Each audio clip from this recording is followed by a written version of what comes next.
gestual muy habitual muchas veces con los clientes que me decían cubanos, que tú no te... ¿Te mochas? tú no te- ¿Te mochas, o sea, de darles Sí, una sí, comisión? claro, yo no sabía ese lenguaje, tuve que aprender ese lenguaje poco a poco y todavía lo desconozco, o sea, no soy hábil. Entonces, eso te hace más lento el tránsito por una industria que es bastante perversa y bastante corrupta y donde lo último son los intereses artísticos y culturales, una cosa lamentable para el desarrollo de una nación tan importante para el mundo hispano como México, donde pudiera tener la gran cinematografía que tuvo en el cine de oro, pero incluso superior, porque ahora tiene un acceso a la información, al conocimiento, al desarrollo de las comunicaciones, de toda esta industria online, cibernáutica. En México pudiera ser puntera, México pudiera estar haciendo la competencia a los gringos, pero ahí hay pactos secretos que desconocemos, acuerdos políticos entre grupos de poder y Yo es lo que digo, que México pudiera ser una potencia. sí, es un descaro, o sea, ya los argumentos son tan ingenuos que son falibles, se caen por su propio peso, pero bueno, ahí seguimos en la inercia.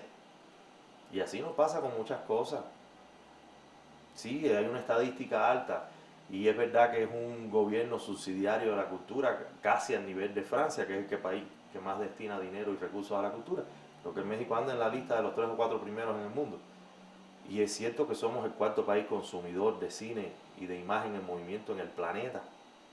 Y entonces, ¿por qué no tenemos una gran industria que provoque un retorno de la inversión y que sea un renglón de crecimiento económico, incluso incidente en el Producto Interno Bruto? Ah, lo puedo grabar y lo estoy grabando, pero sí son tantos. Pero tú sí estás grabando. ¿Ah, sí? Ah, pues. Eso es una paradoja, todo esto que te estoy diciendo es un algoritmo irracional, ¿no?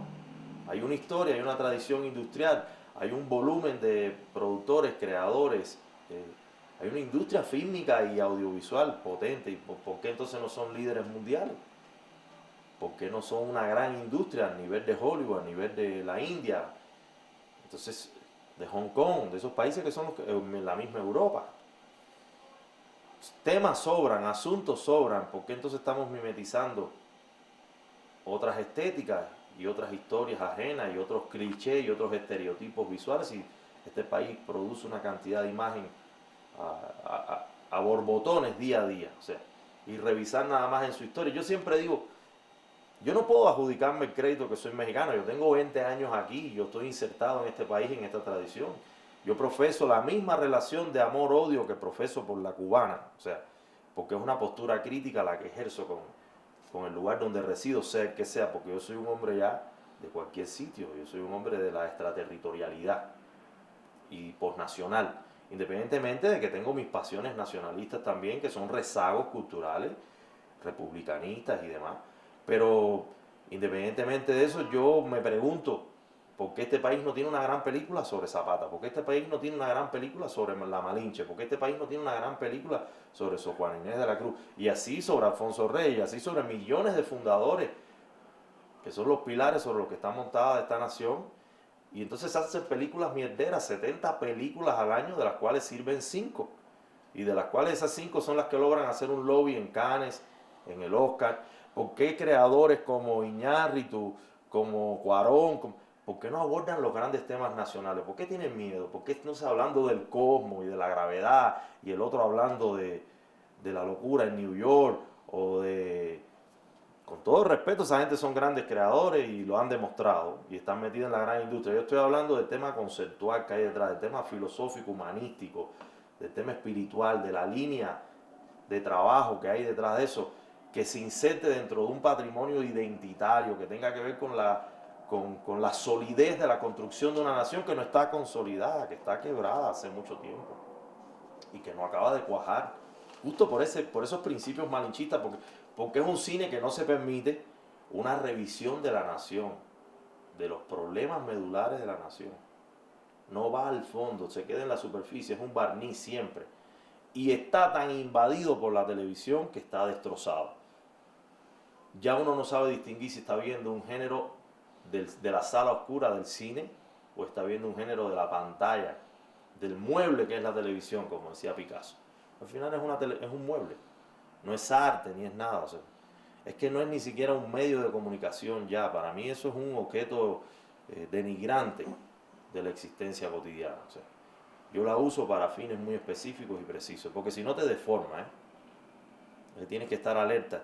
Entonces cada día se lee menos. Estos propios cineastas, tú te das cuenta, o sea, son cineastas que no están sincronizados con las tendencias de conocimientos del mundo ilustrado, ¿no? El mundo europeo, norteamericano, incluso el mundo ruso, el mundo asiático, oriental, japonés. Hay un desconocimiento incluso de los avances en teoría científica. Entonces siguen en un cine sentimentalista, de emociones precarias, de una especie de contemplación naif de la cotidianidad y de los conflictos humanos, ¿no? Porque entonces es un cine que es representativo, no es reflexivo. Y se queda a flor de piel en los personajes, y los personajes son llorones de telenovela, ¿no? Entonces, bueno, yo traté de meterme en la coraza, en ese disfraz de cosmonauta, ¿no? En que estaba George Clooney y en que estaba esta muchacha preciosa en Gravity, ¿no? Yo decía, bueno, en mi universo de preocupación está tan lejos y tan retirado de toda la tontería que están hablando estos dos, ¿no? Pues un hombre que se queda en esa desolación en el espacio entra en un conflicto existencial de segundos que se convierten en infinitesimales horas, ¿no? A nivel psicológico, ¿no? Y tú ves que todo se queda en este cachondeo y en todo este melodrama de que si mi hijita en la casita y el teléfono. Entonces, por favor, ahí está Dostoyevsky, ahí está Shakespeare, ahí está Tolstoy, ahí está Honoré Balzac. Vayan a esos grandes escritores que calaron en la condición humana, que calaron en la tragicomedia humana. La comedia humana de Balzac, ¿no? Sí, que ahí está todo planteado, pero es que nadie está leyendo a los grandes, estamos leyendo toda esta literatura naif y light y tonta, que todo el mundo está diciendo lo mismo y que todo es un estándar y un patrón clonado de lo clonado, de repeticiones de retake, o sea, es vergonzoso lo que está pasando con nosotros mismos, o sea, como una élite cultural que somos los creadores de una opinión pública, que cuando tenemos una cámara adelante, en lugar de decir cosas importantes, de mover el tapete, de cuestionar el status quo, lo que hacemos es como una especie de avestruz meter la cabeza bajo la tierra, ¿no?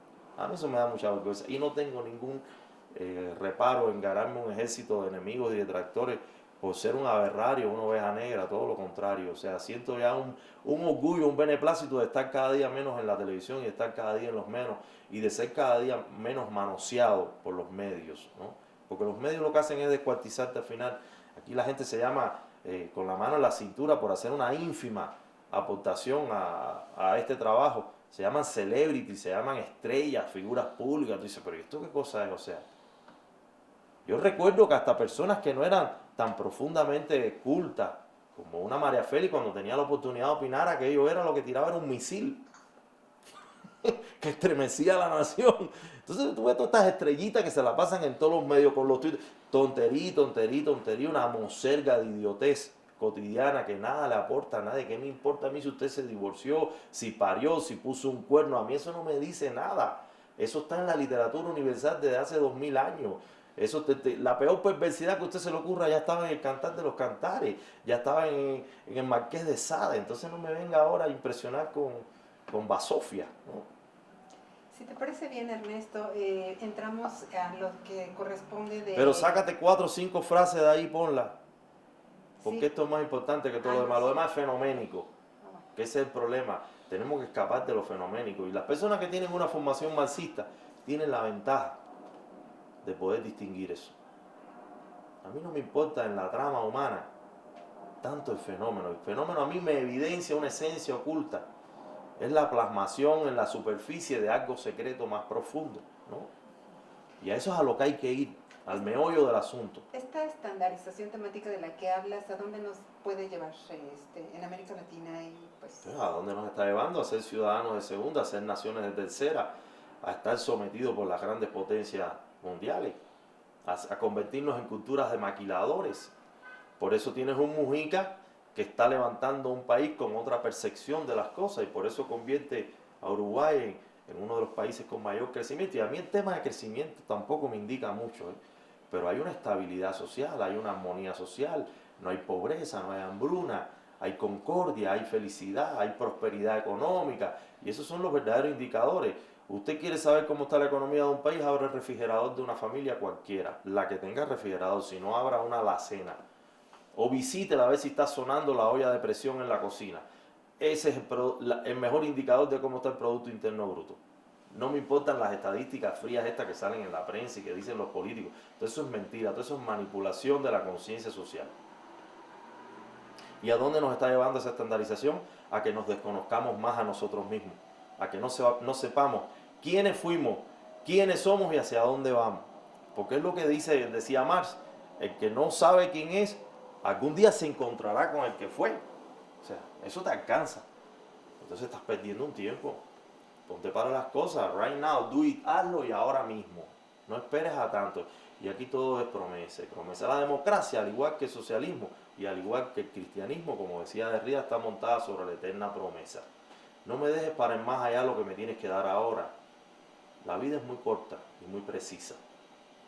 Entonces nosotros tenemos que enfocarnos como creadores, como comunicadores, como hacedores de ideas, en plasmar una realidad compleja en la que estamos viviendo y no seguir poniendo el celemín sobre la lámpara o cortinas de humo delante de la realidad y mintiéndonos descaradamente, porque ya es una cosa burda la desfachatez que hay con la relación con la mentira, con las máscaras, que todo, la noticia es mentira, lo que dice el líder cultural es mentira, lo que dice el gurú espiritual es mentira, lo que dice el líder de opinión pública es mentira, lo que dice el presidente es mentira, lo que la oposición también es. Entonces es una gran, estamos viviendo en la época de la confusión y de la gran teatralidad, donde la estética predominante, el cinismo, el sálvese quien pueda, a ver quién gana más. Y nadie está ganando nada, ¿eh? Porque esa mentalidad parroquial que es muy característica de los Estados Unidos, de que yo priorizo el ecosistema en mi país, pero que México y que el tercer mundo se joda, eso al final te alcanza porque la atmósfera es una sola. La capa de ozono es una sola. O sea, Cambio climático. entonces, por favor, nosotros como latinoamericanos tenemos un malestar y una neurosis histórica con ser pueblos dominados, poseídos, maltratados, estrangulados, y tenemos que escapar de esa condición. Nosotros somos grandes naciones y en eso hay que retomar a Vasconcelos, un hombre que aquí hablan de que si profascista, de que una incomprensión parcializada, tergiversada. Es un gran hombre que escribió un gran ensayo que es La raza cósmica y que está vigente, pero muy vigente, y con él han coincidido grandes pensadores.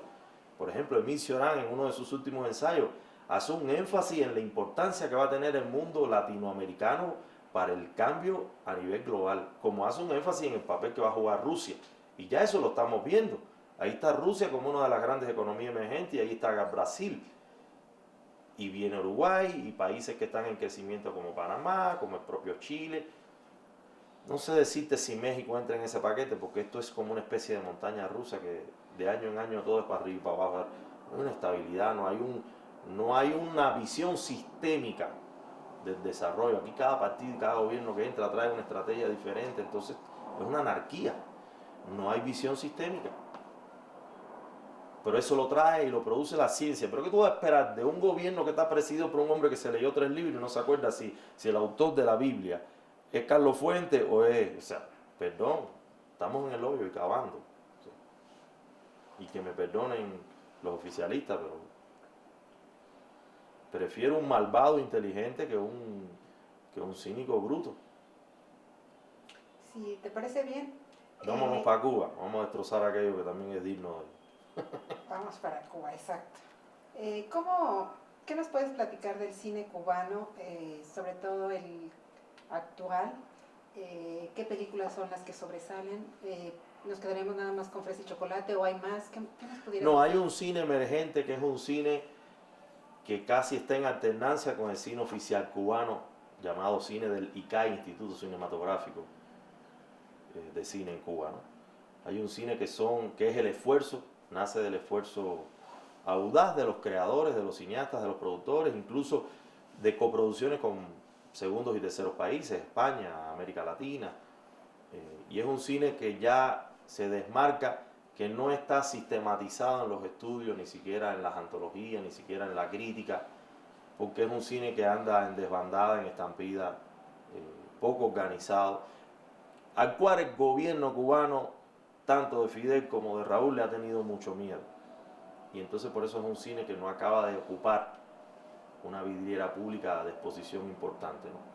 Yo te pudiera citar películas recientes como por ejemplo El ojo del canario de Fernando Pérez, que es una película que revisa la infancia compleja de nuestro prócer de la independencia más importante y del hombre que pensó mejor la nación cubana, que es José Martí.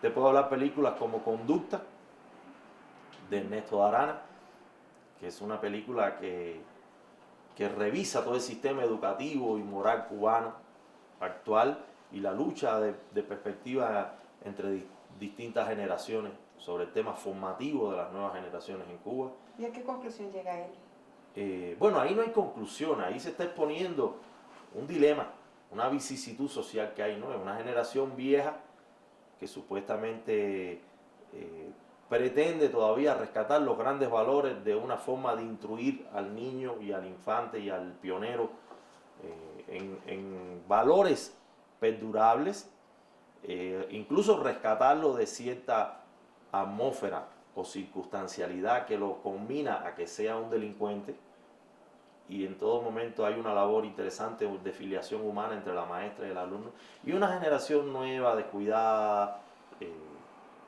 indolente, valemadrista, para decirlo en términos mexicanos, que lo que quiere es reportar un crédito político a la oficialidad y al poder, ¿no? De logros educativos, ¿no? Entonces hay esta lucha de perspectivas en la película, muy interesante. Permiso, déjame. Sí. ¿Cómo lo aborda?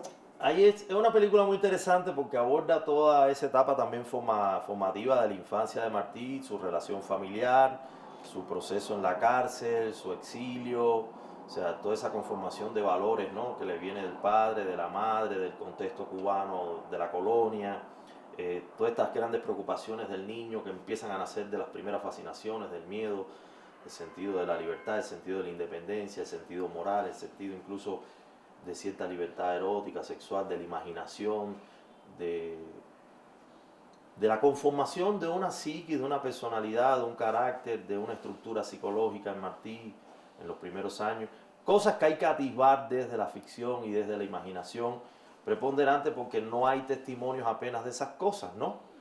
Entonces es una película audaz en el sentido de que a partir de algunas señales que hay en los libros de historia se articula toda una trama interesante a raíz de todo lo que padeció Martí, porque fue una infancia bastante dura, castrante, castigadora. O sea, Martí nunca la tuvo fácil.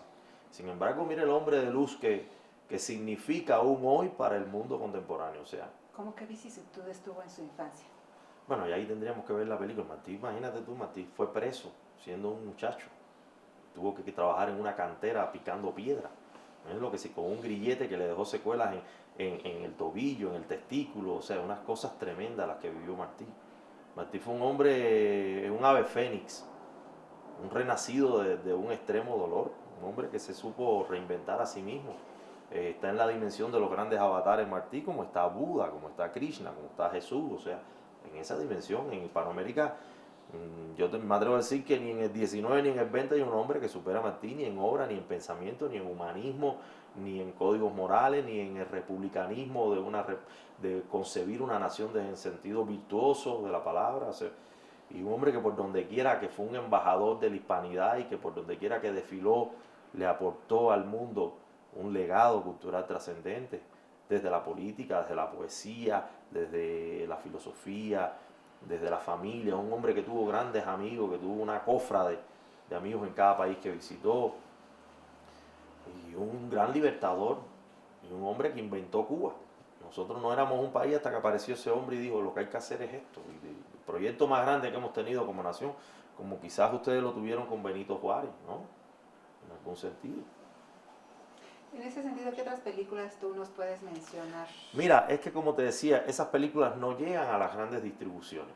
Se quedan en una distribución local, muchas veces pirata. Por este tema del embargo, muchas de ellas no pueden comercializarse con los grandes estudios, ni norteamericanos, ni europeos.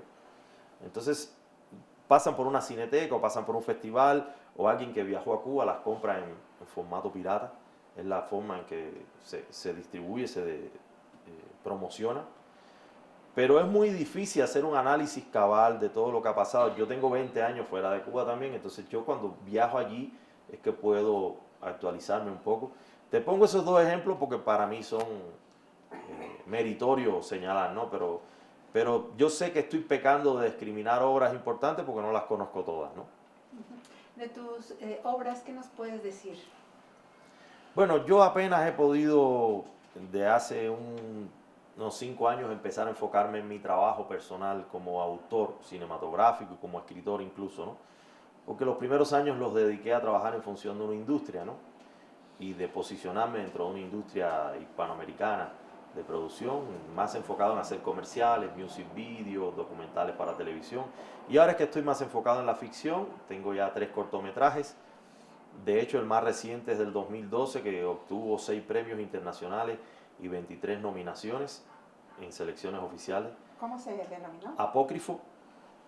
Lamentablemente, a pesar de todos esos premios, probablemente haya sido en esos 2 años el cortometraje más premiado mexicano. Es una historia mía sobre el DF, con puro crew y casting mexicano. Y sin embargo aquí no tuvo la resonancia que pudo tener. No, se ha visto muy poco, se ha hablado muy poco de él. Y es un cortometraje que se propone una reflexión sobre la forma en que estamos viviendo en el México contemporáneo, en esta ciudad, ¿no? Ahí, ¿qué es lo que tú planteas? Bueno, sería cuestión de verlo y cada quien que saque sus conclusiones, pero en términos generales yo abordo el tema de las máscaras humanas, ¿no? De las duplicidades, de cómo los individuos nos vestimos y nos disfrazamos de una cosa y en la esfera pública somos un ser y en la esfera privada somos otro, cómo la gente vive escondida detrás de paravanes, cómo la verdadera identidad nunca aflora, cómo la gente trata de entrampar, de sacar provecho, la ventaja como premisa de vida, ¿no? Esta cuestión de que el mundo es de los que aprenden a tomar ventaja, como dice el personaje, ¿no? El usufructo, la preocupación por un patrimonio individual por encima por el bienestar común, ¿no? Esa miserable conciencia de la vida donde el mundo se puede estar acabando de la puerta de mi casa hacia afuera, pero yo tengo que priorizar un bienestar particular, privado, íntimo, doméstico, ¿no? Esa forma de vivir miserable con la que vivimos muchas veces aquí, que vivimos encapsulados dentro de tu casa, dentro de tu coche, dentro de tu oficina, y la gente, a pesar de ser una ciudad multitudinaria, hay muy poca comunicación interhumana, no hay ese flujo de información, la gente es paranoica, la gente se mira con distancia, con prudencia, coexisten espacialmente, pero no espiritualmente, no hay una conectividad profunda, ¿no?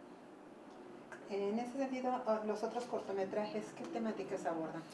Mira, yo no, en realidad a mí, las grandes temas no son en estos momentos revalidantes o no del valor de una obra, ¿no? Es como uno los aborda, ¿no? Y si tú te pones a ver, hay un libro que define eso muy bien, que a mí ese libro me lo regaló, por cierto, el escritor chapaneco Heraclio Cepeda. Son 36 situaciones dramáticas las que existen en la humanidad, 36. Y de esas han hablado todos los autores de todas las formas del arte dramático, ¿no? Entonces yo no creo que estoy aportando una 37 situación dramática. Del amor, del odio, de la vida, de la muerte, de la lucha, del bien, del mal, del miedo, ¿no? De eso es de lo que hablan mis cortos, que son 3 cortometrajes. ¿Los títulos? El primero es Úlcera, que es la secuela que le puede dejar a un individuo haber ido a una guerra como soldado, que siempre es castrante, que la guerra se te queda adentro, nunca terminas de exorcizarte, ya después de regresar de una guerra un individuo es un Frankenstein. Y el segundo es Oblivion. Oblivion está actuado por Alberto Estrella y María Aura, es un cortometraje sobre la memoria, sobre el papel importante que tiene la memoria en nuestra existencia, cómo toda la tradición, por lo menos la que yo conozco occidental y oriental, está montada sobre aparatos memorísticos, ¿no? Entonces ese es basado en un cuento de Benedetti, un personaje que aparece en una plaza pública y no sabe quién es, no se acuerda de nada porque ha tenido un viaje de droga y se ha perdido, ha brincado la cerca y ya no sabe quién es. Y ahí empiezan entonces una serie de avatares y de situaciones que se propician a partir de este hecho, ¿no? Y entonces uno está en manos de la casualidad. Cuando uno no sabe quién es, de dónde vino, todo lo que te puede pasar es un puro azar. Tú no tienes el control, tú estás en manos del accidente, ¿no? Entonces también hay talento en Cuba en cuanto a cine. Sí, sí, cómo no. Sí, habrá siempre talento en Cuba. Cuba es un país donde tú das una patada a una piedra y salen miles de artistas. Es un país que tiene un don nacional para la creación y que tiene manantiales creativos históricos. O sea, no solo en el cine, en la danza, en la pintura, en la música, que somos un líder mundial en la música. Uno de los países con más riquezas culturales que yo he conocido, y es una vanagloria que además manifiesto con mucho orgullo, no me da ninguna vergüenza. Soy antimodesto, soy arrogante en eso. Sí somos una nación, una potencia cultural, en el sentido incluso escolar, en el sentido de la instrucción pública. O sea, nuestras putas incluso son putas ilustradas, eso a mí me da mucho orgullo. O sea, nuestros delincuentes pueden sostener una conversación a un nivel interesante. Ya que hablas de delincuencia, ¿hay delincuencia en Cuba? Pero por supuesto, pero si eso es un problema universal. Que los aparatos restrictivos y de gobierno y de seguridad la tengan más o menos controlado, eso ya es otro factor, ¿no? Pero la delincuencia es un elemento constitutivo de la naturaleza humana. Es parte de la podredumbre psicológica y existencial del hombre. O sea, eso no... Pero es mínimo. No. En Cuba hay muy... Y Cuba tiene uno de los grandes índices de población penitencial per cápita poblacional. O sea, nuestras cárceles están inundadas de presos. Eso no es un signo tampoco de una sociedad avanzada, ¿eh? Sociedad avanzada es Noruega y Holanda, que han tenido que cerrar las cárceles porque no tienen personal, población delictiva. O sea, nosotros no, nosotros tenemos, creo que estamos ahí compitiendo con Estados Unidos por el per cápita poblacional entre la población delictiva y la... ¿Y qué delitos son los que más se cometen? ¿No? Bueno, yo tengo 20 años fuera de Cuba, pero ahí hay mucha criminalización en Cuba, por ejemplo, de la disidencia, de la oposición política, del libre pensamiento, de la libertad de expresión, de la libertad de asociación, de la libertad de traslación, de emigración, de desplazamiento. Entonces, ahí tratan como preso común en la misma tabla lo mismo a un preso político que a un asesino en serie. Entonces, es un sistema penal fallido, es un sistema penal viejo, atrasado, desfasado, con muchas cosas modernas y muchos adelantos que ha habido. Entonces, acuérdate que Cuba vive una dictadura que ahora empieza a flexibilizar por la presión económica internacional, pero como toda dictadura es un sistema encerrado, y le ha sacado mucho provecho a todo este concepto de plaza sitiada, porque el embargo, le echan la culpa a todo el embargo, pero no, eso es 50-50, el embargo 50 y adentro el otro 50, o sea. Ya, finalmente para cerrar, tus largometrajes que estás... Ahora estoy preparando un largometraje que pretende hacer una revisión de todo el tema de la violencia en la historia de México. Es una película muy interesante porque su protagonista es un revólver que cuenta su vida, y que empieza contándola en los años 60 y termina contándola en los días de hoy, pasando de mano en mano, de gente en gente, de personaje en personaje, de clase social en clase social, de grupo y gueto étnico. Entonces es un pretexto para narrar todo lo que sucede a través del mundo de la pólvora, del fuego, del daño interhumano, de la beligerancia, de la violencia, que creo que es algo que tipifica y distingue a México por sobre muchas naciones, porque México tiene una forma particular de acercarse con la muerte. México está planteando una desdramatización peligrosa de la muerte, una indolencia frente a la muerte, eso lo vemos en los medios todos los días. Hay un morbo con el tema de la sangre, como hay un morbo con el dolor y con la lágrima, ¿no? Y con el pesar ajeno. Entonces yo pretendo con esta película revisar un poco de dónde nos viene eso, cuáles son los arquetipos fundacionales que le dan sustento a una conducta tan hostil y de tanta desarmonía social, ¿no? ¿Algún otro largometraje que estés preparando además de ese? Me decías de 3, creo que están. Sí, tengo otra película que es una película más de autor, que es una historia que acontece dentro de un manicomio, que es la lucha entre un psiquiatra autoritario, racional, esquemático, antropocéntrico, hegemónico, que ostenta una gran supremacía y una gran jerarquización de su función dentro del hospital, y un loco que es el símbolo del sueño, de la libertad, de las ideas, de la emancipación a través de la imaginación, y que es un sueño, es un loco que en algún momento a través de un sueño está tocado por un hecho que le indica de que él ya dejó de ser un ser humano y que él decide ser un caballo y vivir como un caballo. Él quiere convertirse en un caballo porque él profesa un gran desprecio, una misantropía por la condición antropomórfica, ¿no? Por la condición humana. Y entonces él decide convertirse en un animal porque él siente que los perros y los caballos son incluso más conmiserativos, más piadosos, más amigables, más serviciales. Y entonces esto trae un conflicto entre el loco y el psiquiatra, porque el psiquiatra le quiere domesticar el caballo al loco y el loco no se deja domesticar el caballo. Entonces es una película de una esgrima intelectual, psicológica, filosófica, y pasan millones de cosas muy divertidas porque es una comedia negra también delirante, ¿no? Es la hilaridad a que se puede llegar en pro de, como decía Michel Foucault, que todos los diálogos humanos están marcados por el principio de la dominación y del sometimiento, ¿no? Entonces es un poco una reflexión sobre esto, de cómo se ejerce el poder, ¿no? Como una persona, desde el micropoder, que es ese poder ínfimo que opera en una relación de pareja, padre, hijos, hermanos, compañeros de trabajo, vecinos, hasta el macropoder con el sistema, con el gobierno, con las leyes, con la división de poderes sobre una sociedad, ¿no? Y sobre una comunidad civil. Lucía, ¿qué nos puedes decir de esa película, el contenido? Por ejemplo, de las películas cubanas que yo más así rescato siempre son los clásicos, ¿no? Memorias de su desarrollo, Lucía de Humberto Solá, por ejemplo, varios documentales de Santiago Álvarez, de Enrique Colina, de Nicolásito Guillén, ese tipo de cine que yo, para mí, incluso películas de José Masip, que fue profesor mío, de Octavio Cortázar, que también fue maestro mío, ese tipo de cine que para mí es el clásico, ¿no? ¿Por qué? Porque procede de un momento en que la revolución sí tenía financiamiento para apoyar la cinematografía y consideraba que era su aparato ideológico más importante. Entonces, por ejemplo, Lucía es una película muy interesante porque registra 3 momentos claves de la cultura cubana: la colonia dentro del mundo aristocrático de una familia matriarcal cubana sacarócrata.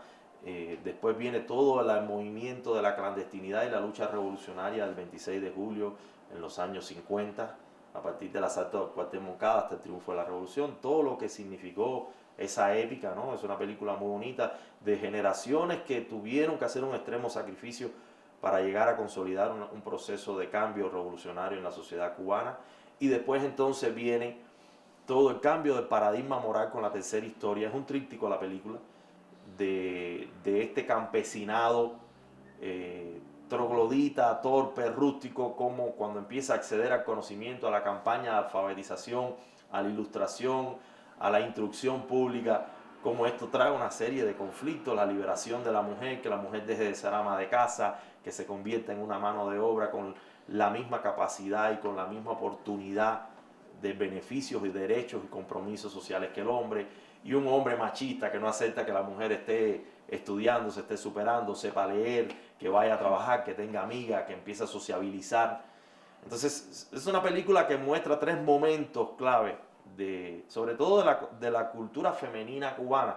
Como ustedes saben, Humberto Solá era un cineasta gay, entonces tenía esa fibra sensible para entender a la mujer, ¿no? De otra manera. Pues muchísimas gracias. No, gracias a ustedes por la entrevista.